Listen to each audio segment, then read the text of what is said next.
Billionaire meets terminal George Strait fan and discovers the true meaning of life. The penthouse suite on the 47th floor of the Frost Tower in Austin had floor-to-ceiling windows that offered a panoramic view of the Texas Hill Country stretching endlessly toward the horizon.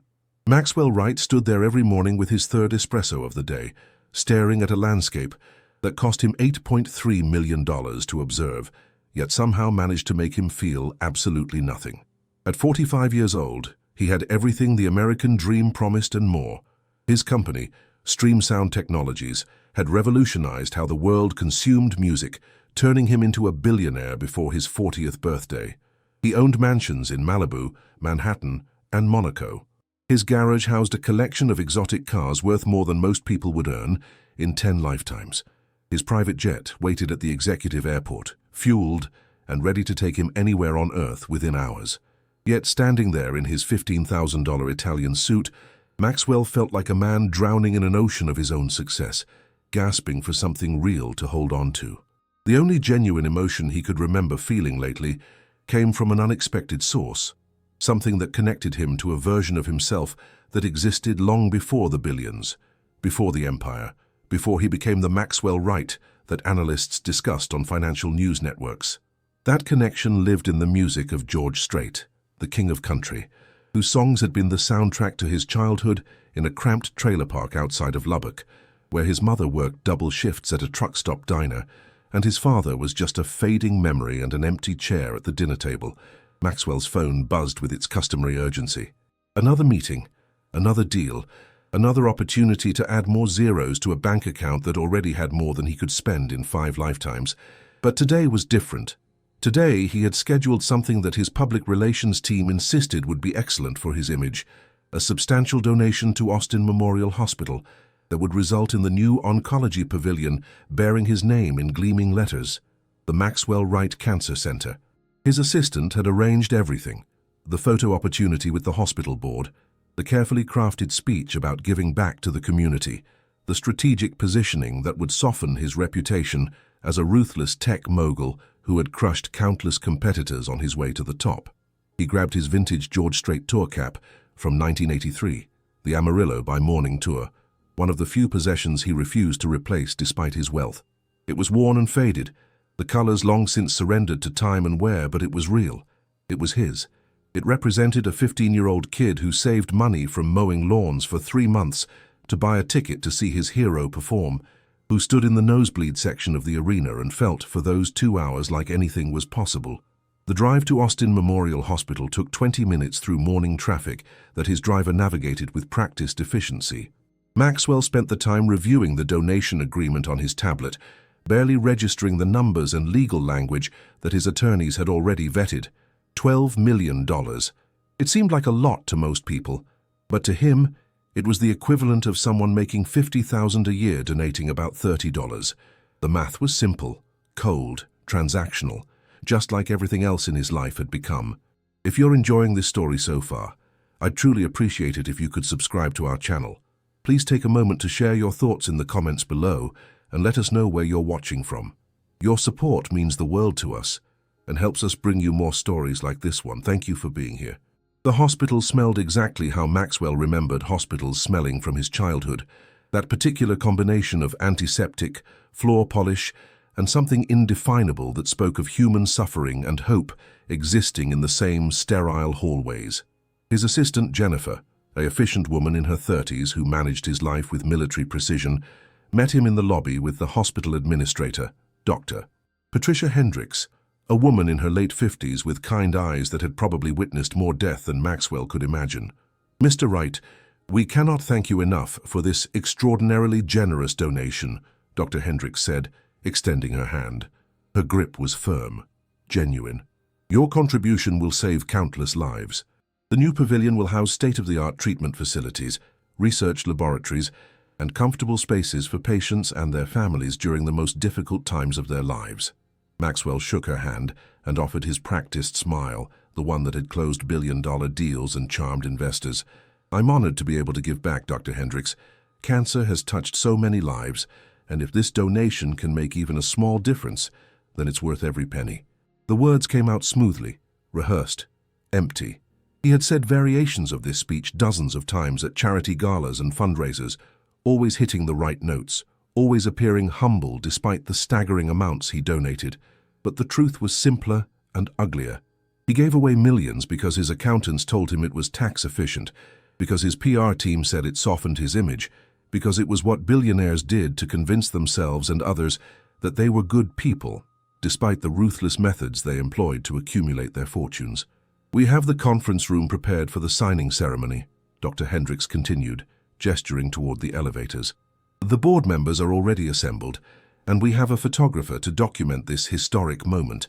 Afterward, if you'd like, I can give you a tour of the current oncology ward so you can see firsthand where your donation will make such an incredible impact." "That sounds perfect," Maxwell replied, following her toward the elevators.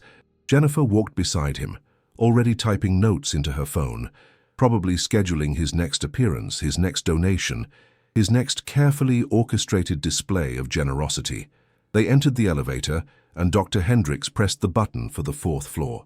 The doors began to close when a nurse rushed toward them, calling out to hold the elevator. Maxwell instinctively reached out and stopped the doors. The nurse, a young woman with exhausted eyes and scrubs covered in cartoon characters, squeezed in gratefully. "Thank you so much," she breathed. "Crazy morning. We have 3 new admissions and 2 emergencies." The elevator rose smoothly, and Maxwell found himself studying the illuminated numbers above the door, watching them climb. 4 was their destination, but when the doors opened, the nurse exited quickly, and Dr. Hendricks stepped out, turning back to ensure Maxwell and Jennifer followed. But in that moment, Maxwell's phone rang. It was his chief technology officer calling about an urgent matter regarding their latest algorithm update that was causing problems with their streaming service in Asian markets. "I need to take this," Maxwell said, holding up his phone. "Go ahead. I'll catch up in just a moment." Dr. Hendricks nodded. "Of course. The conference room is to the right, 3rd door on the left. We'll wait for you there." Maxwell answered the call and stepped back into the elevator corridor as the doors closed again, leaving him alone. The conversation with his CTO lasted 3 minutes, a problem that would cost the company approximately $2 million in lost revenue if not addressed immediately, yet somehow felt utterly meaningless as he stood there in the antiseptic hallway. He ended the call and looked around, momentarily disoriented. Right, 3rd door on the left. Or was it left, 3rd door on the right? He walked down the corridor, the sounds of the hospital creating a symphony of beeps, distant conversations, and the soft squeaking of shoes on linoleum floors. He found a door that seemed right and pushed it open without knocking, expecting to find the conference room with its assembled board members and photographer. Instead, he found himself in a private patient room, and the sight before him stopped him completely in his tracks.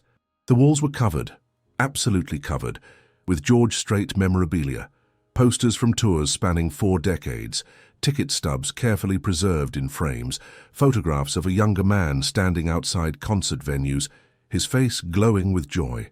A guitar hung on the wall, the signature clearly visible even from the doorway, the distinctive autograph of George Strait himself, written in bold black marker across the honey-colored wood. In the bed, connected to more tubes and machines than Maxwell could count, lay a man who might have been anywhere from 50 to 80 years old, his face gaunt and pale, his body seeming to disappear beneath the white hospital sheets. But his eyes were alert, studying Maxwell with a mixture of surprise and recognition. "I'm so sorry," Maxwell stammered, backing toward the door. "Wrong room. I was looking for the conference room." "Wait," the man said, his voice weak but carrying a note of excitement. "That cap you're wearing, Amarillo by Morning Tour, 1983. A smile spread across his weathered face, transforming it completely. "I was there. San Antonio Municipal Auditorium, October 14th. I drove 6 hours from Abilene to see that show." Maxwell's hand instinctively went to his cap, touching the worn fabric as if to confirm it was real. He stood frozen in the doorway, 1 foot in the room, 1 foot in the hallway, caught between the polite escape he should make and something else, something that felt like the first genuine human connection he'd experienced in longer than he could remember. "You were really there?" Maxwell heard himself ask, stepping fully into the room and letting the door close behind him. "That was one of the greatest concerts I've ever seen. I was just a kid, saved for months to afford a ticket. Greatest night of my life up to that point," the man said, his eyes brightening despite the obvious pain etched into every line of his face. "I'm Ray Dawson." He tried to extend his hand, but winced, the movement clearly causing him discomfort. "Sorry, not much of a handshake these days." "Maxwell Wright," he replied, moving closer to the bed. "And please, don't apologize. I'm the one who barged into your room uninvited." Ray's eyes widened slightly. "Maxwell Wright, the stream sound guy. I've seen you in the papers. My daughter uses your app every day, says it's changed how she listens to music." He paused, studying Maxwell's face with an intensity that felt uncomfortably perceptive. "Never figured a billionaire tech mogul would be a George Strait fan. Thought you Silicon Valley types were all into that electronic music or whatever they call it these days." "I'm from Lubbock originally," Maxwell said, finding himself pulling up a chair beside Ray's bed without consciously deciding to do so. "George Strait's music was everything to me growing up. Still is, really. It's one of the few things from my old life that I've held on to." "Lubbock?" Ray repeated, nodding slowly. "West Texas, boy. That explains it. There's something about growing up out there in all that dust and wind that makes Strait's music hit different, you know? It's honest. Real. No pretense, no fancy production tricks. Just a man, a guitar, and the truth about life." Maxwell found himself nodding, feeling something loosen in his chest, some tightly wound spring that had been coiled there for years, beginning to unwind. "Exactly. That's exactly it. I've tried to explain that to people, but they don't get it. They hear country music and think it's all trucks and beer and simple lyrics. But Strait songs, they're about real life, real pain, real joy, real loss. Real everything," Ray agreed. His eyes drifted to the guitar hanging on the wall. "Got that signed at a meet and greet back in '96. Had to wait in line for 4 hours, but it was worth every minute.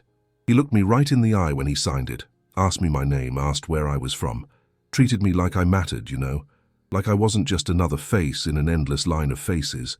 "That's rare," Maxwell said quietly, "especially for someone at his level of fame. Most celebrities I've met, they look through you, not at you. You're just another transaction, another photo opportunity, another stepping stone to whatever they want next."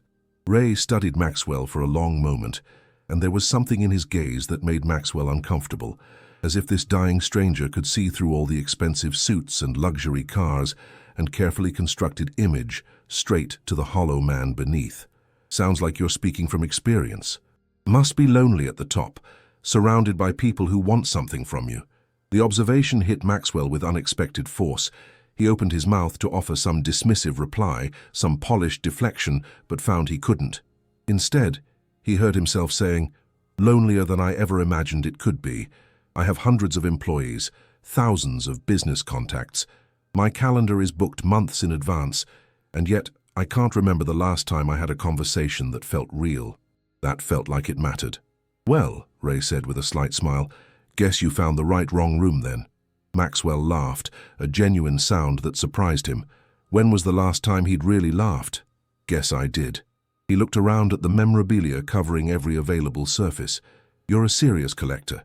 This must represent decades of dedication." 43 years, Ray confirmed, "since I was 24 years old and heard Unwound on the radio for the first time. I was sitting in my truck, taking a lunch break from a construction site, eating a sandwich my wife Sarah had made that morning. That song came on, and something about it just reached right into my chest and grabbed hold of my heart. Been a fan ever since. Saw him in concert 37 times over the years." His voice grew softer. "Was supposed to be 38 next month. He's playing Dallas, the American Airlines Center. Got my ticket months ago, front row. Cost me more than I should have spent, but I figured it might be my last chance to see him perform." The way Ray said those last words, the resignation in his voice, made Maxwell's stomach tighten. "Might be? You're not planning to go?" Ray's smile turned sad, and he gestured weakly at the tubes and machines surrounding him. "Pancreatic cancer, stage 4, diagnosed 6 months ago. Doctors gave me maybe a year if I was lucky, but turns out I'm not that lucky. My oncologist, Dr. Morrison? He's a good man, honest. He told me 3 days ago that I probably have 2 weeks, maybe less. The cancer spread faster than anyone expected. It's in my liver now, my lungs, pretty much everywhere it can be." He said it matter-of-factly like he was discussing the weather, but Maxwell could see the fear and grief hiding behind the calm facade. "I'm so sorry," Maxwell said, and meant it with an intensity that surprised him. That's not fair. That's not right. No, Ray agreed. It's not. But that's life sometimes, isn't it? Doesn't ask permission, doesn't care about our plans, just happens, and we deal with it best we can. He looked at the guitar again, and Maxwell saw tears gathering in the corners of his eyes. I just wanted one more show. One more chance to hear him sing Amarillo by Morning live, to feel that connection to something bigger than myself, something beautiful and true. That's all I wanted, but I can barely make it to the bathroom now without help. Getting to Dallas is impossible. Maxwell felt something crack open inside him, some protective wall he'd built around his heart to shield himself from feeling too much, from caring too deeply. This man, this stranger who shared his love for George Strait, was dying. And his last wish, his final desire before leaving this world, was something so simple and yet so impossible: to see his hero one more time. "Ray," Maxwell said slowly, an idea forming in his mind, reckless and probably foolish, but feeling more right than anything he'd done in years. "What if I could make that happen? What if I could bring George Strait to you?" Ray's eyes widened, then filled with a sadness that was somehow worse than tears. "That's kind of you to say, Mr. Wright. Really kind. But even a man with your resources can't make something like that happen. George Strait doesn't do private appearances, especially not in hospitals. I read an article about it last year. He lost his brother to COVID, and it affected him deeply. He stopped doing any kind of hospital visits or private events. Says they're too painful. Remind him too much of watching his brother die. I understand it, really I do. Can't blame the man for protecting his heart." "Maybe," Maxwell said, standing up, feeling purpose flood through him for the first time in longer than he could remember. "Or maybe he just hasn't heard the right story yet. Maybe he doesn't know about a man named Ray Dawson, who's been his devoted fan for 43 years, who's seen him perform 37 times, who found strength in his music during the hardest moments of his life." "Mr. Wright," Ray began, but Maxwell held up his hand. "Maxwell. Please call me Maxwell. And I'm not making you a promise I can't keep, Ray. I'm just saying I'm going to try with everything I have." Ray's expression shifted through several emotions, hope and disbelief and gratitude all mixing together. "Why would you do that for me? You don't even know me. You walked into the wrong room 5 minutes ago." Maxwell looked at his worn George Strait cap, resting on the chair beside him, then back at Ray's face, at the memorabilia covering the walls, at this dying man who reminded him of what it meant to truly love something, to find meaning and beauty and hope in art and music and connection. "Because maybe I walked into exactly the right room," he said quietly, "and because you deserve to have your wish come true." A knock on the door interrupted them. Jennifer poked her head in, looking frazzled. "Mr. Wright, the board has been waiting for 20 minutes. Dr. Hendricks is getting concerned." "Tell them I'll be there in 5 minutes," Maxwell said. "Something important came up." Jennifer's eyebrows rose. She had worked for him long enough to know that nothing interrupted his scheduled appointments, but she nodded and disappeared. Maxwell turned back to Ray. "I have to go handle some business, but I'll be back tomorrow, and we're going to figure this out together. Deal?" Ray nodded, unable to speak, tears now flowing freely down his gaunt cheeks. Maxwell walked to the door, then paused and looked back. "Ray, that concert in San Antonio, October 14th, 1983. Do you remember what the encore was?" A smile broke through Ray's tears. He sang The Chair twice because the crowd wouldn't stop cheering.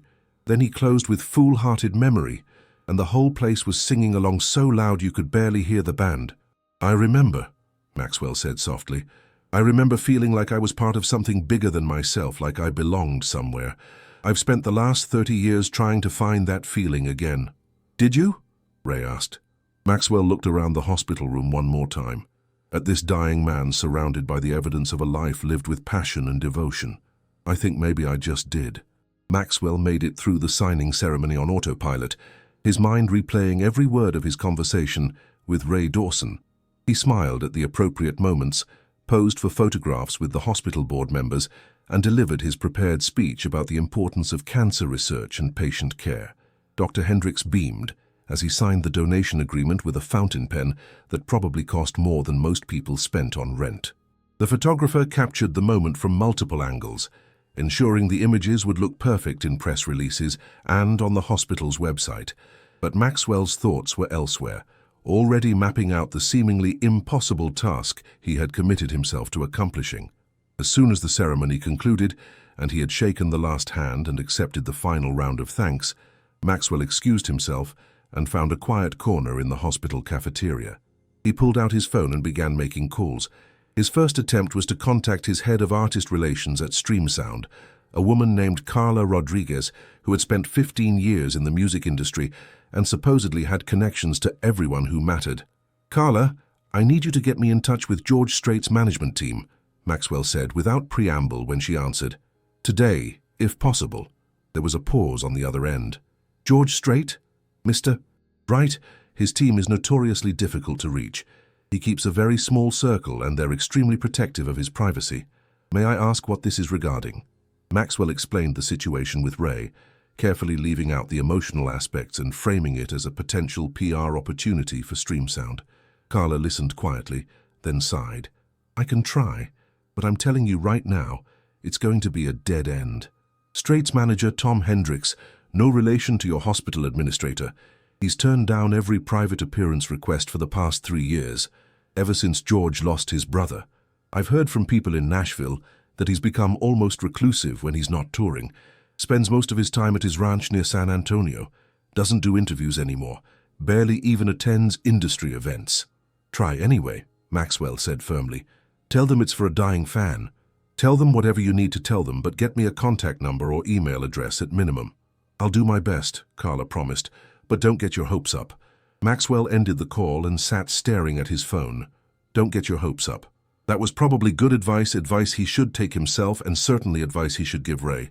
But something about walking into that hospital room, about connecting with another human being over something as simple and profound as shared love for an artist's music, had awakened something in Maxwell that had been dormant for years.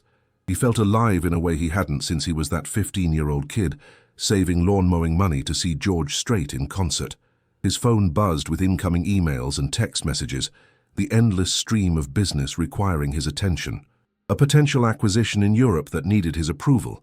A lawsuit from a competitor that his legal team wanted to discuss. A profile piece that Forbes wanted to write about his latest venture into artificial intelligence. All of it felt meaningless compared to the image of Ray Dawson lying in that hospital bed, surrounded by 43 years of devotion to an artist who had given his life meaning and beauty.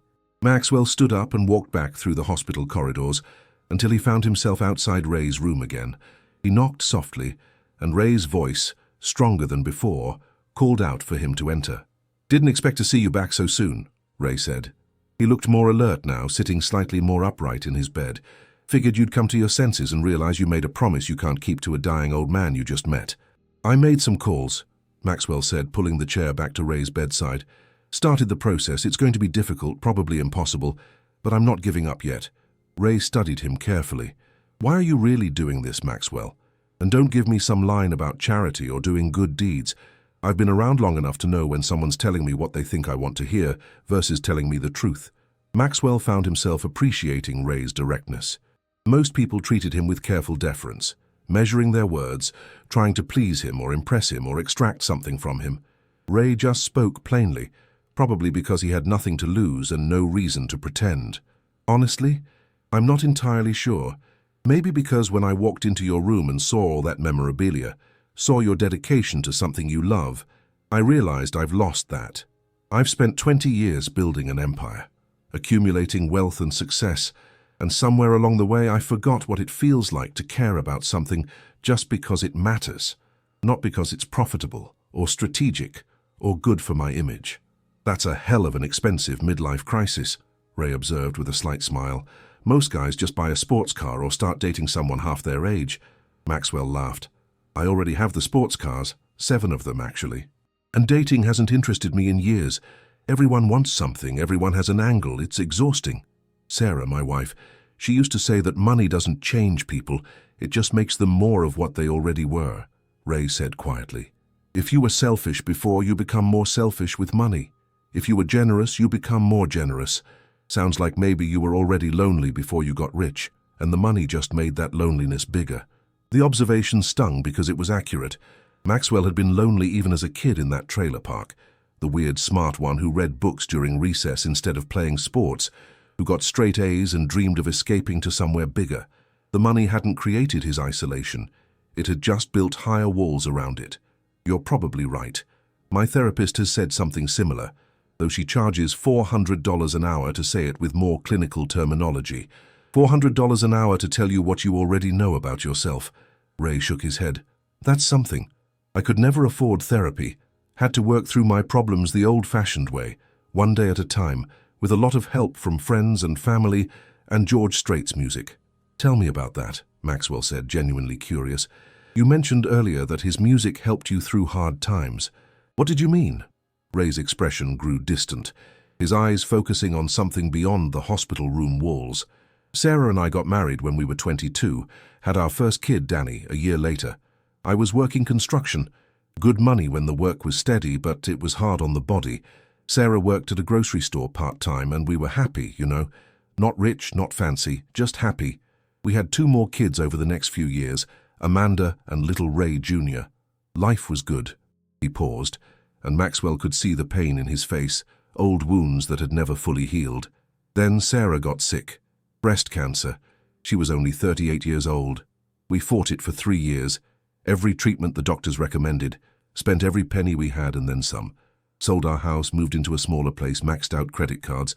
Nothing worked. The cancer kept spreading. She died 2 weeks before our 20th anniversary, and I was left alone with 3 teenagers who'd just lost their mother and a mountain of medical debt I had no idea how to pay. I'm so sorry, Maxwell said, the words feeling inadequate but sincere. I started drinking, Ray continued, his voice steady but soft. Not just a beer after work, I mean really drinking. Vodka in my morning coffee, whiskey at lunch, passing out on the couch every night. The kids had to take care of themselves because I wasn't capable of taking care of anyone, including myself. I showed up to work drunk, got fired. Showed up to the next job drunk, got fired again. Went through 4 jobs in 8 months. We were about to lose the apartment. The kids were going to end up in foster care and I didn't care. I just wanted to stop feeling the pain of losing Sarah. Maxwell leaned forward, drawn into the story despite himself.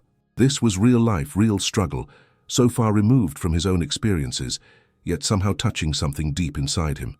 One night I was at a bar, probably my 10th or 11th drink. Can't remember exactly, and the bartender put on a George Strait album. You'll Be There started playing. You know that song? Maxwell nodded.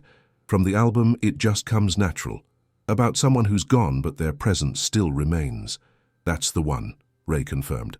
I'd heard it before, but that night, in that moment, the lyrics hit me different. Sarah was gone, but she was still there in our kids' faces, in their mannerisms, in the way Amanda laughed exactly like her mother used to laugh. And I realized that by destroying myself, I was destroying the last pieces of Sarah that remained in this world. Our kids needed their father, even a broken version of him, because they'd already lost their mother. Tears were streaming down Ray's face now, and Maxwell found his own eyes burning. I went home that night, poured every bottle of alcohol I owned down the drain, and I never took another drink. Been 29 years sober. It wasn't easy, God knows it wasn't easy. There were nights I wanted to drink so badly I could taste it, but every time I felt that urge, I'd put on a George Strait record and let his music remind me why I needed to stay strong. His songs became my AA meetings, my therapy sessions, my medicine. That's incredible, Maxwell said. You saved yourself. You saved your family. George Strait saved me, Ray corrected gently. His music gave me something to hold on to when I had nothing else. That's why seeing him perform wasn't just entertainment for me. It was spiritual. It was gratitude made manifest. Every concert was me saying thank you to the man whose art kept me alive. They sat in silence for a moment, the weight of Ray's story hanging in the air between them. Finally, Maxwell spoke. Then we have to make this happen, Ray. We have to find a way to let you thank him one more time. I appreciate that more than you know, Ray said, but I also don't want you to waste your time on an impossible dream when you've got a whole empire to run. You've already given me something valuable just by listening, by caring. That's more than most people do. It's not a waste of time, Maxwell insisted, and even if it fails, even if I can't convince George Strait to come here, at least I'll have tried. At least I'll have done something that matters, something that isn't about profit margins or market share or beating the competition. Ray smiled, a real smile that transformed his gaunt face. You're a good man, Maxwell Wright. Under all that money and success, you've got a good heart. Don't lose sight of that. Maxwell stayed for another hour. And Ray told him stories about the concerts he'd attended, the times he'd driven hundreds of miles to see George Strait perform, the bootleg recordings he'd collected before streaming services existed, the community of fans he'd connected with over the decades. Each story revealed a life lived with passion and purpose, a man who had faced tragedy and hardship but found joy and meaning through music and family and simple human connection. When Maxwell finally left the hospital, the sun was setting over Austin, painting the sky in shades of orange and purple that reminded him of West Texas sunsets from his childhood. He sat in the back of his car and didn't tell his driver to take him home. Instead, he sat there thinking about everything Ray had told him, about a man who had lost everything and rebuilt his life through sheer determination and the healing power of art. His phone rang. It was Carla from Artist Relations. "Mr. Right, I've got some news. I managed to track down Tom Hendricks, George Strait's manager. He was polite but firm. No private appearances, no hospital visits, no exceptions. He said George made this decision for his own mental health after his brother's death, and they're respecting that boundary." "I'm sorry. Did you tell him about Ray?" Maxwell asked. "I did. Every detail you gave me." He sympathized, said it was a touching story, but his answer didn't change. George Strait has gotten thousands of similar requests over the years, and if he said yes to one, he'd have to say yes to all of them. It's nothing personal, just a necessary boundary. Maxwell thanked her and ended the call. He sat there in the gathering darkness, feeling the weight of failure settling onto his shoulders. He had made a promise to a dying man, and he was going to break it. All his billions, all his influence, all his connections meant nothing against one man's simple and understandable desire for privacy and peace. But then he thought about Ray's story, about a man who had been at the absolute bottom and clawed his way back to sobriety and purpose through determination and hope. If Ray could do that, if Ray could face the impossible and overcome it, then maybe Maxwell could find a way too. He pulled up a search engine on his phone and typed in George Strait Ranch, San Antonio. Articles appeared about the singer's private property, a sprawling piece of land south of San Antonio where he raised cattle and horses when he wasn't touring. The exact location was carefully guarded, but Maxwell had resources that most people didn't. He called his head of security, a former FBI agent named Marcus Chen, who could find almost anyone. "Marcus, I need you to locate George Strait's ranch near San Antonio. Exact address, property boundaries, everything you can find." "May I ask why?" Marcus's voice was professionally neutral, but Maxwell could hear the curiosity beneath it. "Because I'm going to pay him a visit," Maxwell said. "An uninvited one, which probably makes it trespassing, but I don't care.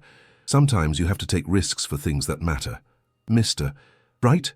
If you're caught trespassing on private property, especially the property of someone as prominent as George Strait, it could result in arrest, lawsuits, serious damage to your reputation." "Then I guess I better not get caught," Maxwell replied. "How soon can you get me that information?" Marcus sighed. "Give me 12 hours. And Mr. Wright, whatever you're planning, please be careful. I'd hate to have to bail my boss out of a Texas county jail." "Noted," Maxwell said, feeling something like excitement coursing through his veins for the first time in years. "And Marcus, this stays between us. No one else needs to know about this." After ending the call, Maxwell finally instructed his driver to take him home. During the drive, he thought about what he was planning to do, flying to San Antonio, tracking down George Strait's private ranch, showing up uninvited to plead Ray's case. It was crazy, potentially illegal, definitely inadvisable from every logical standpoint. His attorneys would have heart attacks if they knew. His board of directors would question his judgment. His shareholders would wonder if their CEO had lost his mind. But for the first time in longer than he could remember, Maxwell didn't care about any of that.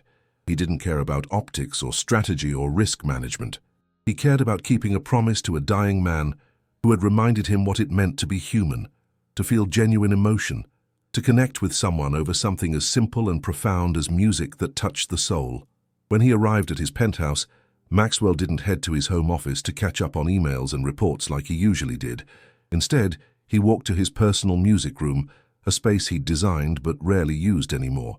He had a state-of-the-art sound system in there, vinyl records from his youth carefully preserved in climate-controlled storage, and a guitar he'd once promised himself he'd learn to play, but never had time for. Maxwell pulled out his original vinyl copy of George Strait's album, Does Fort Worth Ever Cross Your Mind from 1984. The first album he'd ever bought with his own money. He placed it on the turntable, dropped the needle, and let the opening notes of the title track fill the room.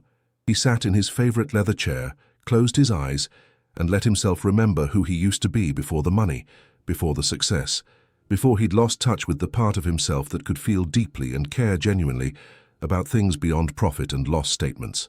The music washed over him, and Maxwell made himself a promise. Whether he succeeded or failed in bringing George Strait to Ray Dawson, he was going to change. He was going to find his way back to authenticity, to purpose, to the kind of life that mattered, not because it was impressive or profitable, but because it was real and it was his. Tomorrow he would fly to San Antonio. Tomorrow he would take the biggest risk he'd taken since founding his company. Tomorrow he would either make a dying man's wish come true or face the consequences of trespassing on private property. But tonight, he would sit here and listen to music and remember what it felt like to be alive. The vinyl records spun. George Strait's voice filled the room. And for the first time in years, Maxwell Wright felt something like hope.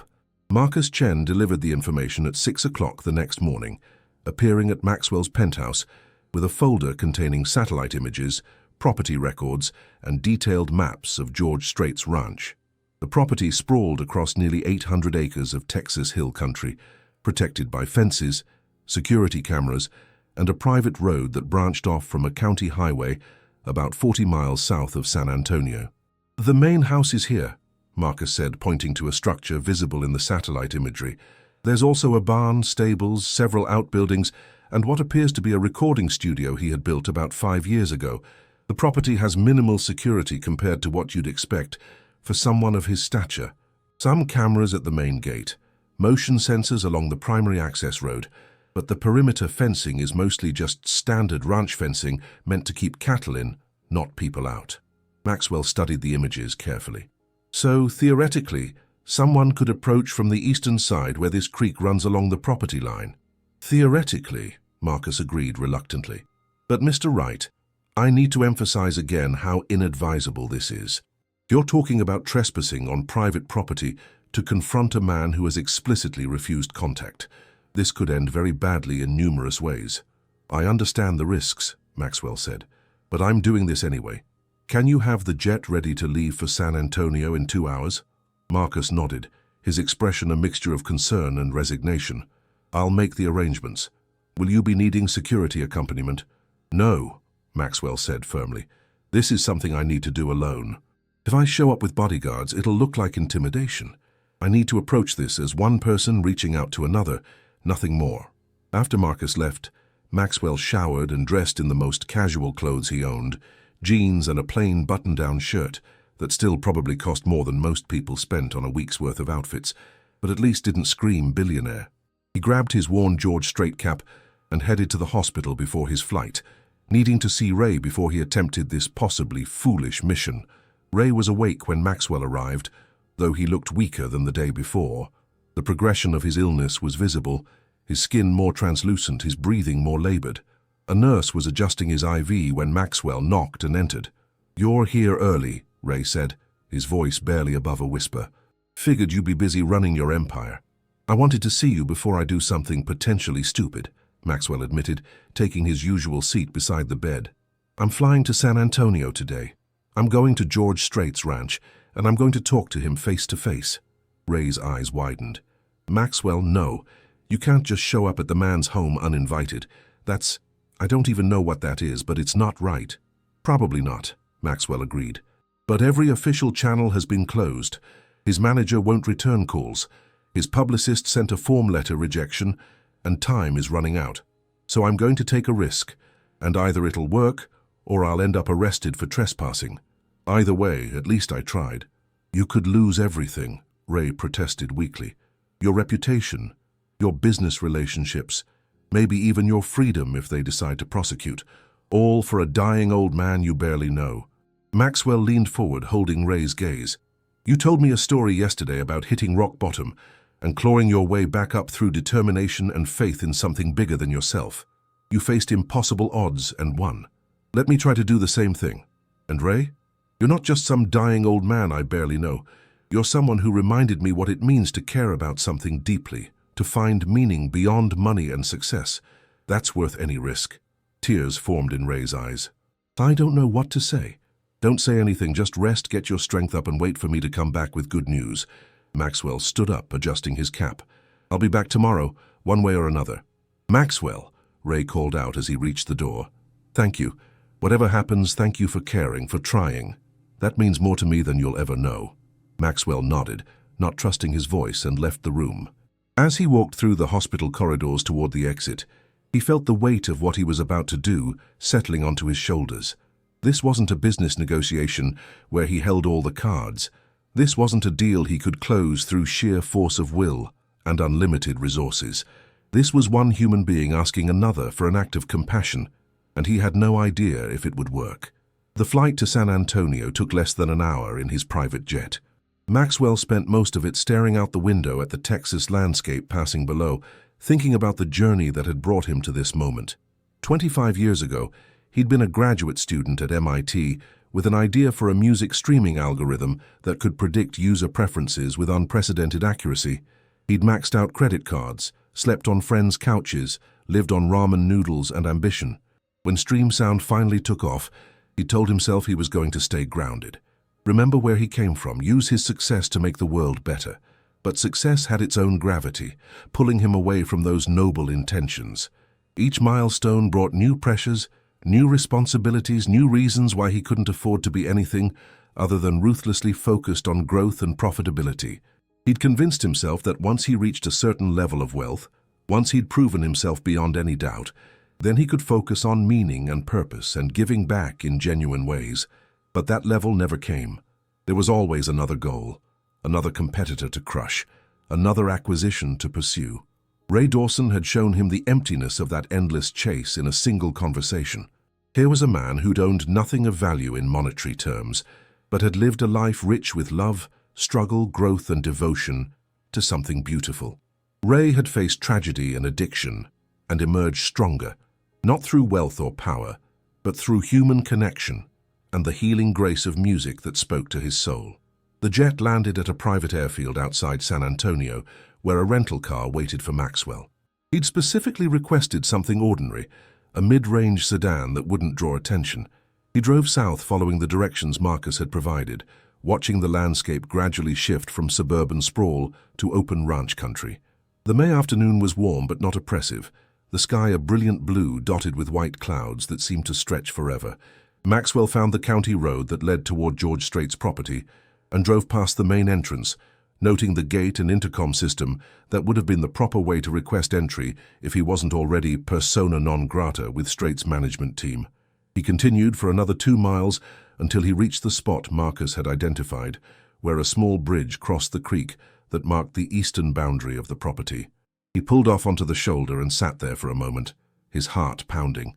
This was it, the point of no return. If he got out of this car and walked onto that property, he'd be committing a crime, trespassing on the private land of one of country music's most beloved figures. If caught, the legal consequences could be severe. The public relations disaster would be even worse. Tech billionaire stalks country music legend. The headlines wrote themselves. But then he thought about Ray lying in that hospital bed, his body failing, his time measured in days rather than weeks.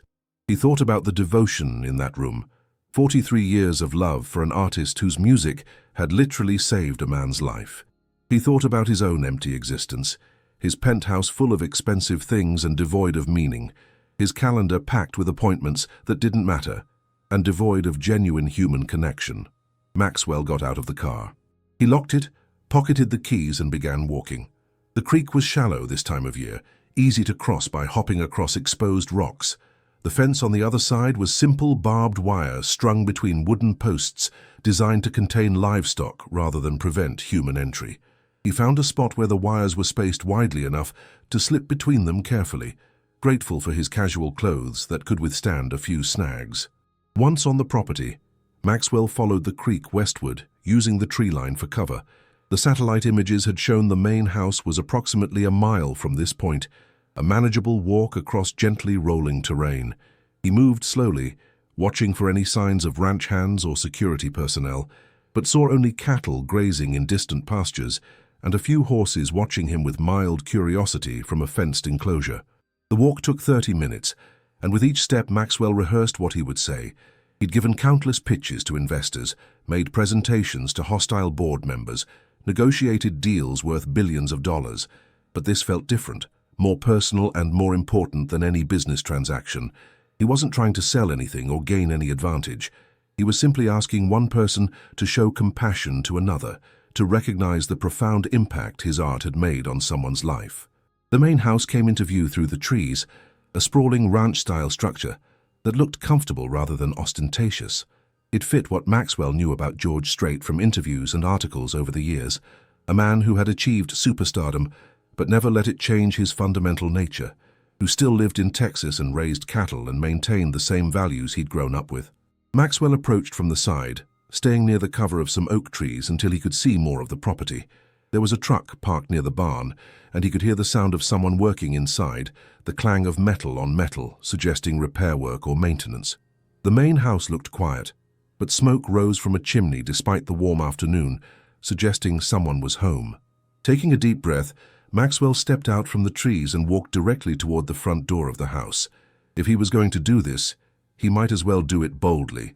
Sneaking around would only make things worse if he was caught. Better to approach openly, honestly, and accept whatever consequences came. He was halfway across the open yard when a voice called out from behind him. "That's far enough, friend. This is private property, and you're trespassing." Maxwell turned slowly, hands raised slightly to show he meant no harm. A man in his 60s had emerged from the barn, holding a wrench but with his other hand hovering near his hip, where Maxwell could see the outline of a holstered pistol. The man's weathered face was stern but not hostile, the expression of someone used to dealing with the occasional trespasser, but not expecting real trouble. "I know I'm trespassing," Maxwell said calmly, "and I apologize for that. My name is Maxwell Wright, and I need to speak with George Strait about something extremely important. I know he doesn't do private meetings or hospital visits. I know his management team has already refused my requests, but I'm asking, as one human being to another, for 5 minutes of his time to explain why I'm here." The man studied him carefully, his eyes taking in Maxwell's expensive but understated clothing, his worn George Strait cap, his earnest expression. "Maxwell Wright? The tech guy, Stream Sound?" "Yes, sir," Maxwell confirmed. "I flew here from Austin this morning specifically to speak with Mr. Strait. I understand this is highly irregular and probably seems crazy, but I promise you, I'm not here to cause trouble or invade his privacy for any trivial reason. There's a man dying in a hospital in Austin whose last wish is to see George Strait one more time, and I'm trying to make that happen." "We get requests like that all the time," the man said, his tone softening slightly but remaining firm. "George can't respond to every dying fan who wants to meet him as much as he might want to. It would consume his entire life, and he's already given more of himself to his fans than most artists ever do." "I understand that," Maxwell said. "I really do. But this man, his name is Ray Dawson. He's not just a casual fan. George Strait's music saved his life, literally saved him from alcoholism and despair after his wife died of cancer. He's attended 37 concerts over 43 years. He has a guitar signed by Mr. Strait hanging on his hospital room wall, and he's dying right now with maybe a week left, and all he wants is to hear Amarillo by Morning one more time in person." The man's expression shifted slightly, something flickering in his eyes. "That's a touching story, mister." "Right, but it doesn't change the situation. You're trespassing, and I need to ask you to leave before I have to call the sheriff." "Please," Maxwell said, and he heard the desperation in his own voice. "Just ask Mr. Strait if he'll give me 5 minutes. If he says no, I'll leave immediately and never bother him again. I'll even accept whatever legal consequences come from my trespassing, but let me at least try to tell him about Ray Dawson. Let him make the decision himself." The man stood there for a long moment, weighing his options. Finally, he sighed. "Stay right here. Don't move. Don't come any closer to the house. If you do, I'll consider it a threat and respond accordingly. Understood?" "Understood," Maxwell agreed. "Thank you." The man walked toward the house, disappearing inside through a side door. Maxwell stood in the yard, his heart pounding so hard he could hear it in his ears. This was either going to work or it wasn't, and either way his life was about to change significantly. The minutes stretched out, feeling like hours. Maxwell watched a hawk circling overhead, listened to the cattle lowing in distant pastures, felt the Texas sun warm on his shoulders. Finally the door opened again and the man emerged. Behind him came another figure, and Maxwell's breath caught in his throat. George Strait himself walked out onto the porch, wearing jeans, a plain white t-shirt, and a cowboy hat that had seen better days.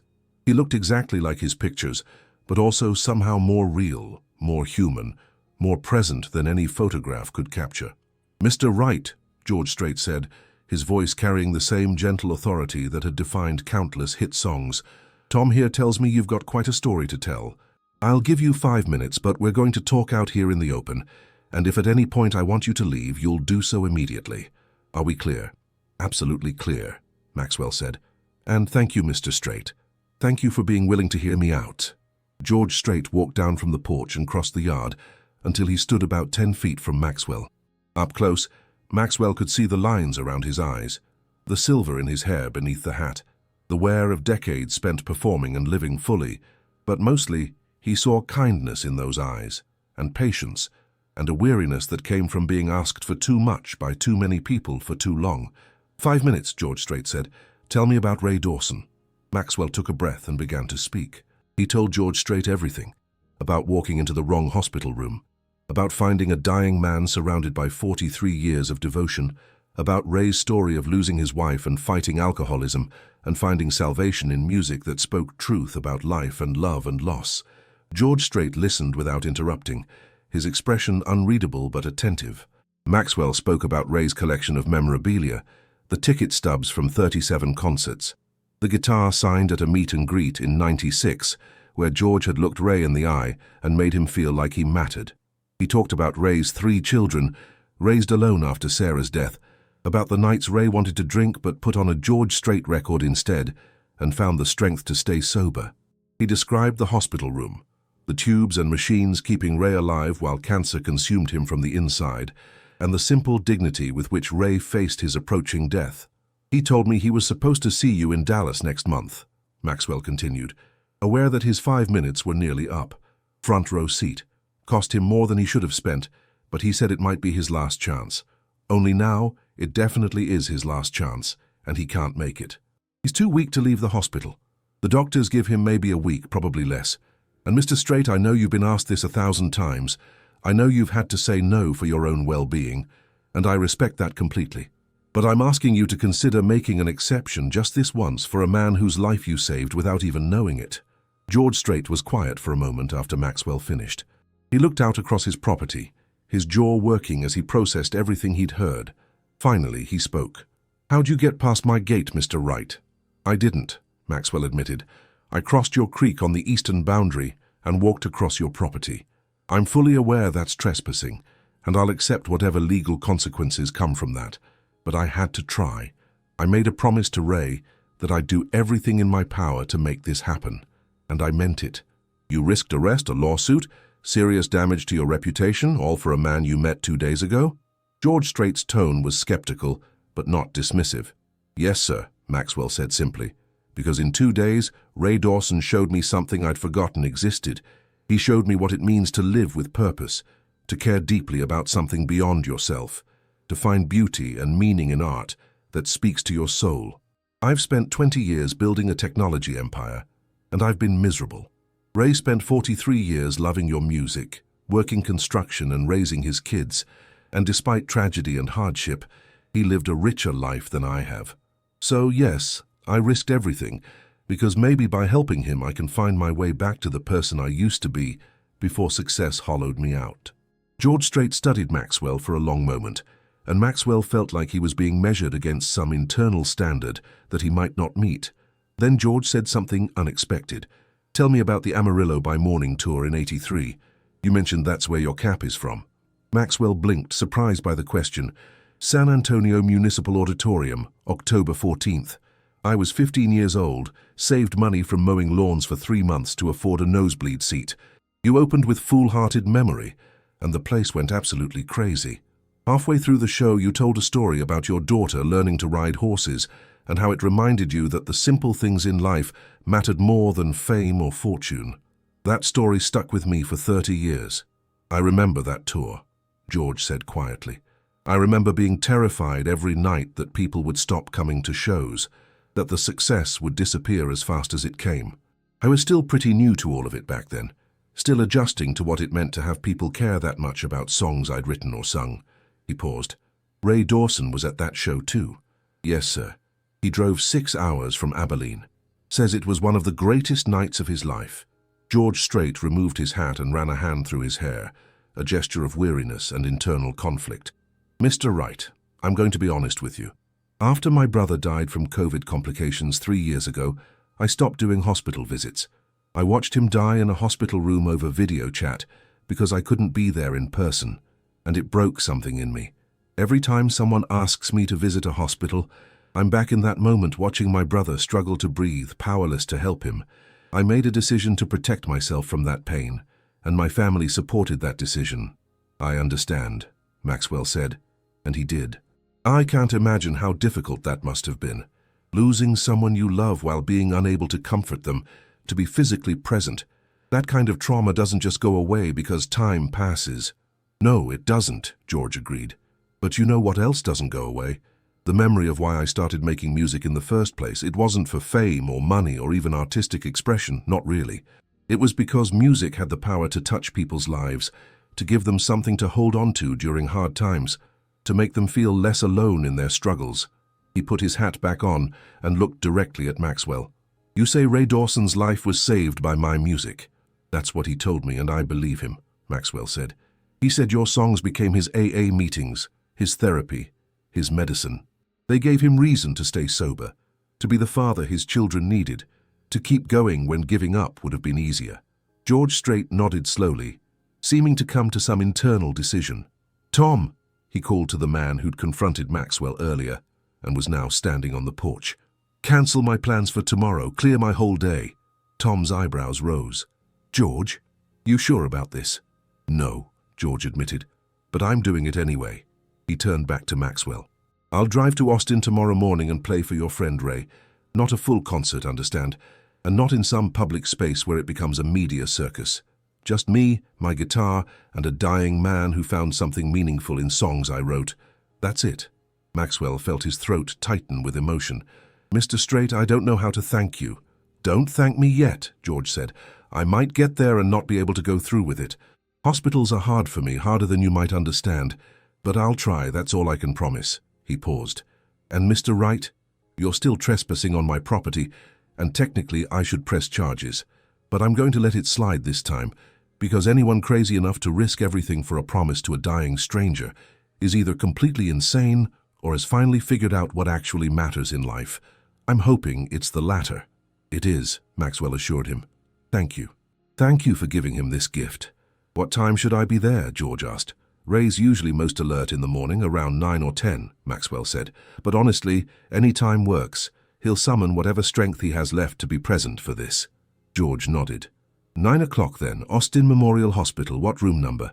412, Maxwell provided. I'll make sure the hospital staff knows to expect you, to keep it quiet and private.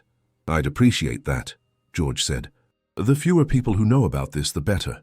Not because I'm trying to hide good deeds, but because if word gets out, every dying fan in Texas will expect the same treatment, and I can't do that. This has to be a one-time exception, understood? Completely understood, Maxwell agreed. This stays between us and the hospital staff who need to know. George Strait extended his hand, and Maxwell shook it, feeling the calluses from years of playing guitar, the firm grip of a man who'd worked with his hands and remained grounded despite decades of stardom. I'll see you tomorrow morning, Mr. Wright. Now get off my property before I change my mind about not pressing charges.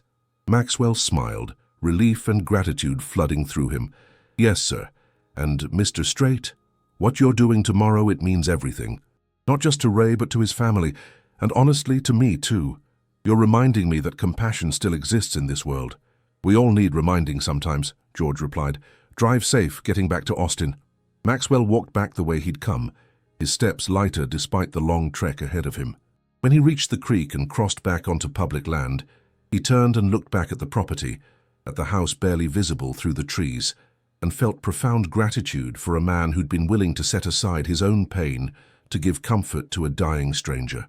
The drive back to San Antonio and the flight to Austin passed in a blur. Maxwell's mind was already racing ahead to tomorrow, to the moment when Ray would see his hero walk into that hospital room. He needed to prepare the hospital staff, make sure they understood the need for absolute discretion, arrange for privacy and security without making it obvious that someone famous was visiting. He needed to tell Ray, to give him something to hold on to, a reason to fight for one more day. It was nearly 8 o'clock when Maxwell arrived back at Austin Memorial Hospital. Evening visiting hours were winding down, but the nurses on the 4th floor recognized him by now and let him through without question. He approached Ray's room and knocked softly before entering. Ray was awake, but looked significantly worse than he had that morning.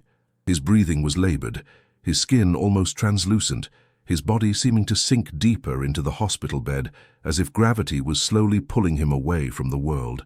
But his eyes brightened when he saw Maxwell. "You're back," Ray whispered. "Did they arrest you for trespassing?" Maxwell laughed and pulled his chair close to the bed. "No arrests. Better than that, actually. Much better." He leaned forward, unable to keep the smile off his face. "Ray, George Strait is coming here tomorrow morning, 9 o'clock. He's going to play for you, just you, in this room. Your last wish is coming true." Ray's eyes widened, and for a moment he didn't speak, didn't seem to breathe. Then tears began streaming down his face, and his whole body shook with emotion. "You're serious? This isn't some kind of joke?" "I'm completely serious," Maxwell assured him. "I flew to San Antonio, walked onto his ranch, and asked him face to face. I told him your story, everything about Sarah and your struggle with alcohol and how his music saved your life. He said yes, Ray. He's driving up from San Antonio tomorrow morning specifically to play for you." Ray was sobbing now, deep wrenching sobs that shook his frail body. Maxwell reached out and took his hand, feeling how fragile it was, how close Ray was to slipping away. "I can't believe it," Ray managed to say between sobs. "I can't believe you actually did this, that he said yes." "Maxwell, you gave me a miracle." "You gave me something too," Maxwell said quietly. "You reminded me what it means to be human, to care about something beyond money and success. You showed me that a life lived with passion and purpose, even in the face of tragedy, is worth more than all the billions in the world." They sat together in the dimness of the hospital room, Ray crying tears of joy and disbelief, Maxwell holding his hand and feeling more connected to another person than he had in decades. Eventually, Ray's tears subsided, and he lay back against his pillows, exhausted but with a light in his eyes that hadn't been there before. "I need to call my kids," Ray said. "They need to be here tomorrow. Danny's in Houston, Amanda's in Dallas, and Ray Jr. is here in Austin. They all need to see this, to be part of this moment." "I'll help you make the calls," Maxwell offered. "We'll get your whole family here." They spent the next hour calling Ray's children, each conversation filled with shock and disbelief and overwhelming gratitude. Danny, the oldest, cried openly on the phone. Amanda kept asking if this was real, if Maxwell was absolutely certain George Strait was coming. Ray Jr., who lived closest and arrived at the hospital within 30 minutes of the call, stood in his father's room with tears streaming down his face, looking at Maxwell like he was some kind of angel sent from heaven. "How did you do this?" Ray Jr. asked. "Dad's been a fan his whole life, my whole life. We grew up listening to George Strait in the car, at home, everywhere. And you made this happen in 3 days." "Your father inspired me," Maxwell said simply. "He showed me what truly matters, and I wanted to give him something meaningful in return." The family stayed until the nurses gently but firmly informed them that visiting hours were over and Ray needed his rest. Tomorrow would be a big day, an important day, and he needed whatever strength he could gather.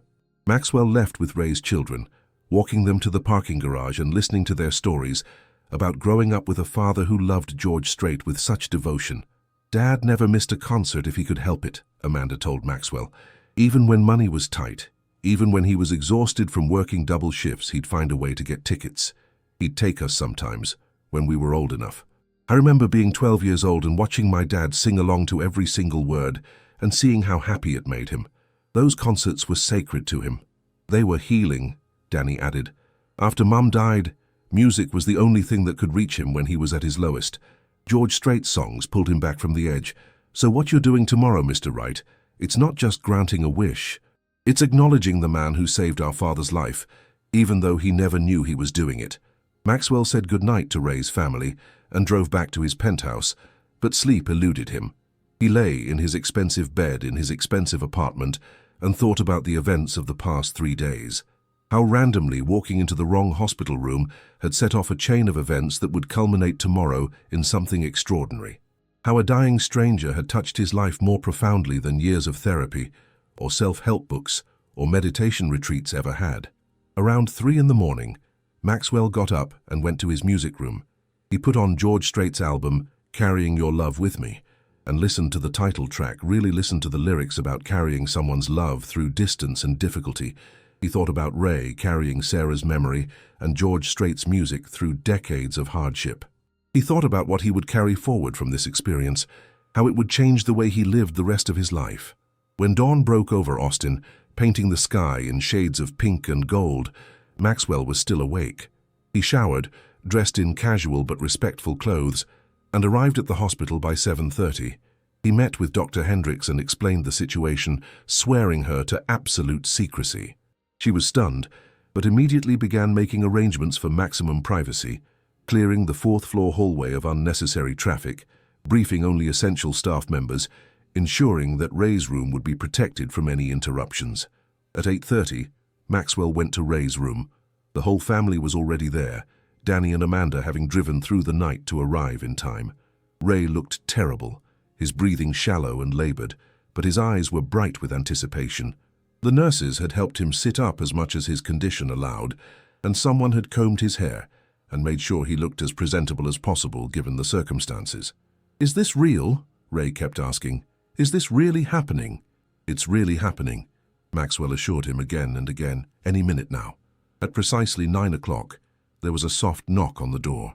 Maxwell opened it to find George Strait standing in the hallway, wearing jeans, a button-down shirt, and his well-worn cowboy hat, carrying a guitar case. Tom, the ranch hand from yesterday, stood beside him, clearly serving as both companion and security. "Mr. Wright," George said with a nod. "We ready for this?" "More than ready," Maxwell replied. "And Mr. Strait, thank you again for doing this." George took a deep breath, and Maxwell could see the emotion and apprehension in his face. This was hard for him, walking into a hospital room to face a dying man, confronting all the memories and pain associated with his brother's death. But he was doing it anyway, because it was the right thing to do. Maxwell stepped aside and held the door open. George Strait walked into Ray Dawson's hospital room, and the look on Ray's face in that moment was something Maxwell knew he would remember for the rest of his life. For a moment, nobody in the room breathed. Ray Dawson stared at George Strait standing in his doorway, his mouth opening and closing wordlessly, tears already streaming down his gaunt cheeks. His children stood frozen beside his bed, equally stunned into silence. The only sound was the steady beep of medical equipment and Ray's labored breathing.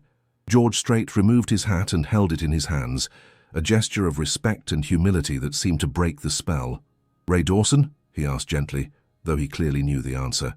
"Yes, sir," Ray managed to whisper, his voice breaking. "I can't believe you're really here. I can't believe this is happening." George walked slowly to the bedside, his eyes taking in the memorabilia covering every wall, the evidence of decades of devotion. He stopped at the guitar hanging near Ray's bed, studying his own signature from nearly 30 years ago. "I remember this meet and greet," he said quietly. 1996, wasn't it? After a show in San Marcos. "You remember?" Ray's voice was filled with wonder and disbelief. "I remember a lot of faces from over the years," George replied. "People who stood in line for hours just to shake my hand and say a few words. Each one of them mattered, Ray. Every single person who's ever connected with my music, who's found something meaningful in the songs, they all matter to me." He set his guitar case down and pulled a chair close to Ray's bed, sitting down so they were at eye level. "Maxwell told me your story yesterday, about Sarah, about your struggle, about how music helped you through the darkest times." Ray nodded, unable to speak, fresh tears flowing continuously down his face. His daughter Amanda had her hand over her mouth, crying silently. Danny stood with his arm around his sister, his own eyes glistening. Ray Jr. simply stared at George Strait like he was witnessing something impossible made real. "I'm honored," George continued, his own voice thick with emotion. "Honored and humbled that songs I wrote or sang could make that kind of difference in someone's life. That's why I started making music in the first place, to connect with people, to share something real and honest about the human experience. But you never really know if you're succeeding until you hear stories like yours." "You saved my life," Ray said simply. "When Sarah died, I wanted to die too. Started drinking to make the pain stop, to feel nothing instead of everything. but your music kept pulling me back. You'll Be There played in a bar one night, and it reminded me that Sarah was still present in our children, in the life we'd built together. That song made me pour out every bottle I owned and commit to staying sober for my kids. That was 29 years ago, and I never took another drink.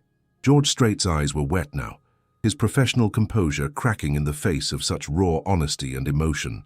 "That's the most beautiful thing anyone's ever told me about my music," he said. 29 years sober, because a song reminded you of what mattered. Ray, that's not me saving your life, that's you saving yourself. The music was just a tool you used to find your own strength. But it was your tool, Ray insisted weakly. Your words, your voice, your honesty about life and love and loss. You gave me something to hold on to when I had nothing else. George reached out and gently took Ray's hand, and Maxwell watched this icon of country music and this dying construction worker connect in a moment of pure human compassion that transcended fame and fortune and everything that typically separated people. "Then I'm grateful I could be there for you, even if I didn't know it at the time," George said. "And I'm grateful Maxwell was crazy enough to trespass on my property to tell me your story, because it reminded me why I do this, why any of us make art in the first place." He released Ray's hand and reached for his guitar case, opening it to reveal a beautiful acoustic guitar, the wood polished and gleaming. "Maxwell tells me your last wish was to hear Amarillo by morning one more time, is that right?" Ray nodded, too overcome with emotion to speak. "Well then," George said, settling the guitar comfortably and adjusting the tuning with the practiced ease of someone who'd played thousands of shows. "Let's make that wish come true." He began playing the opening notes of the song, and the hospital room was transformed. The sterile medical environment, the tubes and machines, the reality of Ray's failing body, all of it seemed to fade away as George Strait's voice filled the space with that iconic melody about a rodeo cowboy heading to Amarillo in the morning. His voice was as pure and perfect as it had been on recordings Ray had listened to thousands of times, but hearing it live, in person, just feet away, made it something entirely different, something sacred. Ray sang along, his voice weak and broken, but filled with such joy that it brought tears to everyone's eyes. His children joined in on the chorus, their voices blending with their father's and with George Strait's, creating a moment of such profound beauty that Maxwell felt his heart might break from the intensity of it. This was what mattered, he realized, not quarterly earnings or stock prices or business acquisitions. This connection between human beings through art and music and shared experience, this was what gave life meaning. George played through the entire song, and when he finished, the room erupted in applause despite the small audience. Ray was laughing and crying simultaneously, his face transformed by pure happiness. "That was perfect," he said. "That was more than I ever dreamed possible. Thank you, Mr. Strait. Thank you for this gift." "Call me George," Strait said with a warm smile. "And I'm not done yet. What else would you like to hear?" Over the next hour, George Strait played song after song, the greatest hits from a career spanning 4 decades. He played The Chair and All My Exes Live in Texas and Carrying Your Love With Me. He played Check Yes or No, and Ray told a story about dancing to that song with Sarah at their anniversary party. He played I Cross My Heart, and Amanda cried remembering her parents singing it together in the kitchen on Sunday mornings. He played Give It Away, and Ray Jr. shared how his father had played that song on repeat after his own divorce, finding solace in lyrics about letting go. Between songs, they talked. George asked about Ray's life, his work in construction, his children and grandchildren. Ray asked George about touring and songwriting, and what it felt like to perform for massive crowds. They discussed favorite concerts and memorable moments, and gradually the conversation became less about a famous musician and his dying fan, and more about 2 men from Texas who loved country music and understood something fundamental about life through the honesty of simple melodies and truthful lyrics. Maxwell watched from his position near the door, feeling like a witness to something holy. Tom stood beside him, and at one point the older man leaned over and whispered, "I've worked for George for 15 years and I've never seen him like this. This is good for him too, you know," reminding him why his music matters, why he keeps doing this despite all the pressure and expectations. Around 11 o'clock, Maxwell noticed Ray's breathing becoming more labored, his energy clearly fading. George noticed too and set his guitar aside. "Ray, I should probably let you rest now. You've had a big morning." "Wait," Ray said, reaching out weakly. One more song? I Cross My Heart? That was Sarah's favorite. I'd like to think she's here somehow. Getting to hear you play it live. George picked up his guitar again, and when he began playing that beautiful ballad about eternal love and unwavering commitment, there wasn't a dry eye in the room. Ray closed his eyes, a peaceful smile on his face, and Maxwell could almost see him remembering Sarah, remembering their life together, finding comfort in the promise that love transcends death and distance. When the song ended, George stood and leaned down, embracing Ray gently, carefully avoiding the tubes and wires. "Thank you, Ray," he said softly. "Thank you for being such a devoted fan all these years, and thank you for sharing your story with me. You've given me a gift today, too, reminded me what all of this is really about. Thank you," Ray whispered back. "Thank you for a lifetime of beautiful music, and thank you for this morning. I can die happy now, knowing I got to tell you what your songs meant to me." George straightened, wiping his eyes, then turned to Ray's children. He shook hands with Danny and Ray Jr., hugged Amanda, and told them all how lucky they were to have a father who loved them enough to fight his demons and stay present in their lives. He signed the guitar hanging on the wall with a new message beneath his old signature. "For Ray Dawson, a true fan and an inspiration. Keep carrying her love with you. George Strait, May 2025. As George prepared to leave, Ray called out one more time. "George, when you play Dallas next month, would you think of me? Maybe dedicate Amarillo by Morning to all the fans who couldn't make it to the show." "I'll do better than that," George promised. "I'll dedicate it to you specifically, to Ray Dawson, who showed me what it means to truly love music and let it change your life, I promise." Maxwell walked George and Tom to the elevator, thanking him repeatedly for what he'd done. George waved off the gratitude. "Maxwell, what you did, trespassing on my property, risking everything just to keep a promise to a dying man, that took courage, that took heart. Don't lose that. The world needs more people willing to take risks for things that matter." "I won't," Maxwell promised. "This experience changed me. I'm not going back to the person I was before I walked into Ray's hospital room." George studied him for a moment, then nodded. "Good. Because that person you were before, he was missing out on what makes life worth living." The elevator arrived and George extended his hand. Maxwell shook it firmly. "Take care of Ray and his family, and take care of yourself too." After George left, Maxwell returned to Ray's room. The family was gathered around the bed, talking excitedly about what had just happened, reliving every moment and every song. Ray looked exhausted but utterly content, more at peace than Maxwell had seen him since they met. "Maxwell," Ray called out weakly, "come here." Maxwell approached the bed, and Ray reached for his hand. "You kept your promise," Ray said. "You did the impossible. You gave me something I'll carry with me wherever I go next." He paused, breathing heavily. "Now I need you to promise me something else." "Anything," Maxwell said. "Promise me you'll remember this feeling, this connection. Promise me you won't go back to your empty penthouse and your meaningless meetings and forget what we shared here. Promise me you'll live differently, care more deeply, find purpose beyond profit. Can you promise me that?" Maxwell felt tears streaming down his face. "I promise, Ray, I swear to you I'm going to change everything. The way I run my business, the way I spend my time, the way I connect with people. You showed me what I was missing, and I'm never going back to that hollow existence." Ray smiled, satisfied. "Good. Then my life meant something after all." Maxwell stayed at the hospital for the rest of the day, sitting with Ray's family, sharing stories and memories. As evening approached, Ray's condition deteriorated noticeably. The nurses increased his pain medication, making him more comfortable but also more distant, drifting between consciousness and sleep. His children took turns sitting beside him, holding his hand, telling him they loved him. Around 8 o'clock that evening, with his 3 children surrounding his bed and Maxwell standing quietly in the corner, Ray Dawson took his last breath. It was peaceful, gentle, the way anyone would hope to leave this world. His face remained relaxed, that content smile still visible, as if he was hearing George Strait's music playing somewhere only he could hear. The grief in that room was real and profound, but it was mixed with gratitude too. Danny turned to Maxwell with tears streaming down his face and said, "Thank you for giving him that perfect last day. Thank you for caring about a stranger enough to make his dream come true." Maxwell attended Ray's funeral 3 days later, a simple service at a small church outside Austin.